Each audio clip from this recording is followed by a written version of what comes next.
Brown, Steve Tasker here, second half of hour number one on a Friday. And we remind you, the football crisis hotline is open at 803-0550. We've also got Greg Cosell coming up later, as well as Lorenzo Alexander. But now it is time for the latest installment of Tasker's Teammate, brought to you by Wegmans Meals to Go. Delicious meals delivered.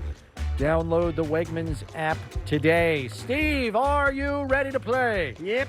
All right, let's go. We can only think of 9 of the. Yeah, you lost your cheat sheet You list. said it, and I can't remember which one guy you said. Yeah, Quinn Early, Kenny Davis, Jamie Mueller, Henry Jones, Chris Burkett, Derek Burrows, Dwight Drain, Jimmy Richard, Leon Seals, and I can't remember. I can't remember them all. I can't remember the one we're missing. I can't remember the one we're missing. In any event, we're going to queue up clue number 1, Steve. Okay? Go. I was born in Westminster, California, but I didn't play football in high school. Glenn Parker. Holy crap, you got it in one. Ha! Holy crap. Bubba! Did you know that? I knew he didn't play football in high school. Wow. Steve! A new record. I can guess that tune in one note. Glenn, are you on the phone? I am here, and you know what? Talk about the easiest clue. I'm one of about, 5 in the history of the NFL that didn't play high school football. How you doing, man? It's great to see you. It is great seeing you, Steve. I'm doing fantastic. Are you not? You're not in the region. Are you out west? I am in Tucson, Arizona. I live out here. Right, I I work for the university. I kind of travel all over. I spend a lot of time in Southern California, and of course, I spend my summers in the Finger Lakes in New York. That's what I thought. I knew that, too, and I knew Tucson, one of my favorite cities. I had a family member that lived out there for a few years. We go out and visit. It's a fantastic spot. It's a great spot. So you're working for the University of Arizona? Myself and John Fina live about a mile apart. That's right. John Fina. Funny you should mention him. John Fina was supposed to come on as a Tasker's teammate about a month ago, and word leaked out, and somebody said it on a conference call, so we couldn't use him. I knew it. Yeah, the cat was out of the bag. So now he's my default guest. Poor John Fina has been blackballed from Tasker's teammate, no fault of his own. So, hey, you're working for the University of Arizona. What are you doing? Do you mind coming and ask? Yeah, I'm in about 3 or 4 years ago when, you know how it is, Steve, with broadcast, you're having fun, you're doing it, but you're always gone every weekend. I was doing a college game every weekend somewhere, and then I worked for the Cardinals on Sundays. So, you kind of figure out at some point, with my older daughters, they were soccer players, and out in Tucson, soccer's a winter sport, so I really didn't miss much. But my younger two, a girl and a boy, twins, they play volleyball and football, and I'd never get a chance to see them if I kept doing the broadcasting. So I kept my Cardinals gig because I could do that. But this allowed me to be there every Thursday and Friday for volleyball, football, and Saturday again for volleyball before I had to go somewhere. So it was a really good change. The university came on board, asked me to kind of represent them out with our alumni, particularly in the Southern Cal area, which is where I'm from. And for me, it was great. I owned a house out there. I could continue to go out and surf as much as I want and still go out and meet all these alumni and have fun. And then, it kind of has blossomed from there. It's been about 4 years. Yeah, most people don't realize you're a former offensive lineman, of course, but you're the kind of the Renaissance man. You were a wine guy before it was cool to be a wine guy. You're all of that stuff. Like I said, you're a well-read guy, and it comes through in your broadcasting with the way you can articulate games and all of that. But what was one of the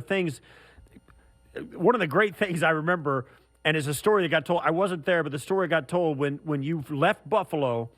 You pulled out in the classic car convertible and waved over the back of your shoulder as you pulled out of the tunnels. And you had a great run here in Buffalo. It wasn't your last seasons, stop. Yeah, it wasn't your last stop in the NFL. But what do you remember about your time in Buffalo? And this was really your first opportunity to play in the NFL. I had at first it was hard because I stepped in and I was a starter on the O-line, and everybody on the O-line and most of our core group, Steve, of which you were a part, they were married, they had kids. And I was single. I was a single guy fresh out of college. So it was tough kind of finding that niche for a few years.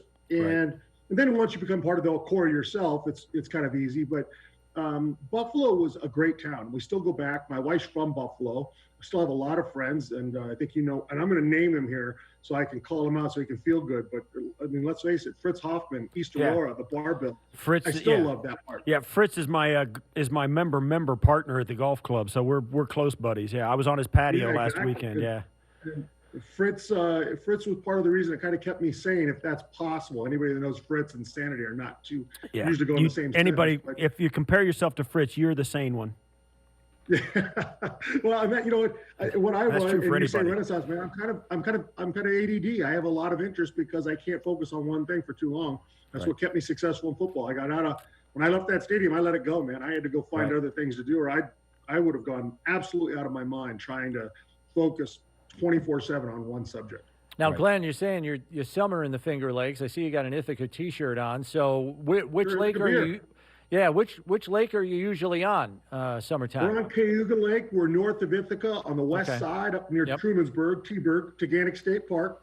My wife's had a place there forever and ever, and we were lucky enough to find one on the same beach as her family. And so we've had that now for about 20 years. And we go back. We're actually trying to get to where we can spend 3-4 months a year there because we have so many friends in Buffalo that come out and see us that we'd like to return the favor and be able to go back to Buffalo and spend some time there, not just go see her mom. Well, you're missing it.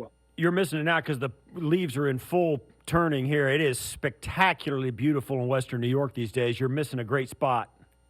Hey, listen, Steve, it is fall in Tucson, man. It's 102 degrees, and it's brisk. It's brisk. Wear a hat. The other thing we should mention, which we did not get to in the clues, since you got it in one clue, Steve, but Glenn is one of a few people to have played in 5 Super Bowls. Obviously, Beebs is in that group. So is Cornelius Bennett, and so is Gail Gilbert, which that's a name I probably wouldn't have guessed with that. So that's kind of cool. And as we know, played for the Giants and played for the Chiefs. Now, tell me, Glenn, if this one's accurate, because I read this. It said in 1998, while playing for the Chiefs, you were named most valuable player on that team. Was that voted on by your teammates? It was, and that's one of my proudest achievements is that my teammates saw me as their most valuable player. I was a starting right tackle, and we had an injury like right before a game where a guy couldn't go, and so I had to move to left guard because we only had one backup who was guard, but he was also center, and he was already playing.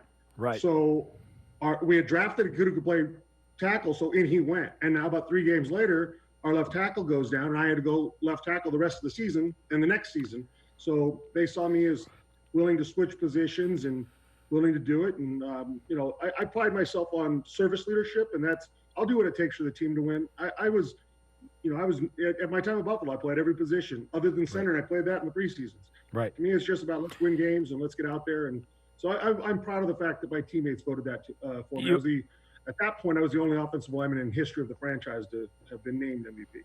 You played for Marv Levy, obviously, here in Buffalo. Then you went, and in Kansas City, you played for Marty Schottenheimer, correct? That's correct. And then and you were with, was it John Fossil in New York for the Giants? That's correct. John. Compare and contrast those 3 head coaches. Well, let's see. I would say this, to compare them, all very football smart and savvy, and to contrast them, I think that Marv was better at communicating with people and understanding players' needs better than any coach I've ever been around. And if I was to compare the 3 of them, John Fossil was much more like, Jim Fossil, was much more like Marv in that sense. Marty was an old school football guy, and he had his way of doing things no matter what. We were going to do them that way. And while we were highly successful, I think one of the problems you get into is you lose. I think when people think of rest in football, they think of physical. You're so tired. In reality, the mental part is where you're most tired and where you're more likely to make mistakes. And with Marv always understood getting our fresh on and giving us that night off to go do what we wanted, or that day, that half day at camp, get out. And we never did that. At Kansas City, every second of your day was structured to the point where you had to find time somehow to use the restroom from the time you got to the facility to the time you left the facility. It was structured. There was no time off. That wears on you mentally so much by the end of the year. Right. Glenn, we are up against the break, but glad we got a chance to catch up with you. Glad that Steve, you made Steve look good. He got you in one clue. That's a new record for him. So you are fastest answer in Tasker's teammate thus far. Well, thank you very much. And Steve doesn't need me to make him look good. Look at the man. Yeah, there you go. Still looks good. Still could be what, 55, 60. Yeah, right. Yeah, I could be. Yeah, I could be in my early 60s almost. Yeah, that's right. Hey, when you come back to the Buffalo area, give me a call. We'll have dinner. I will do that, Stephen. Before I leave, I have to say one thing. Up until just a couple years ago, I didn't have one of these rooms, all this crap, the I Love Me room in it. I just never did it. But I have two pictures always up. One of them is because it showed up all the time, is you and me on the goal line talking. Yep. Standing on we took a knee. You and I. Yeah. We took a knee together on the right-hand corner of the forward end zone, right before, just as the warm-ups were kind of ending. Yeah. I remember that. I loved getting your perspective. You just talk a little bit. It was great. So it's something I did. I still cherish, and that picture reminds me of those days every time. So thanks for having me on, guys. I've got that picture too. That's cool. That's cool. Glenn, thanks for spending some time with us. We appreciate it. Take care, bud. Glenn Parker. His nickname was Bubba, huh? Yeah. All right. Well, that makes sense. He was a big dude. He was really, really too smart to be a football player. I mean, you could just hear when you talk to him. Very articulate guy. Bubba could start an argument, and you'd be convinced you're right, and he'd be saying, "You're doing a horrible job at arguing. Let me take your side of it." He'd switch sides of the argument. Oh, wow. He'd win the argument from both sides. Wonder if he was on the debate team. We'll have to ask him that the next time. You talk about a guy. Wow. Who? Yeah. That's not somebody that should be mashing helmets with somebody. He's every one of the Sunday. all-time great ones. He really is. Yeah.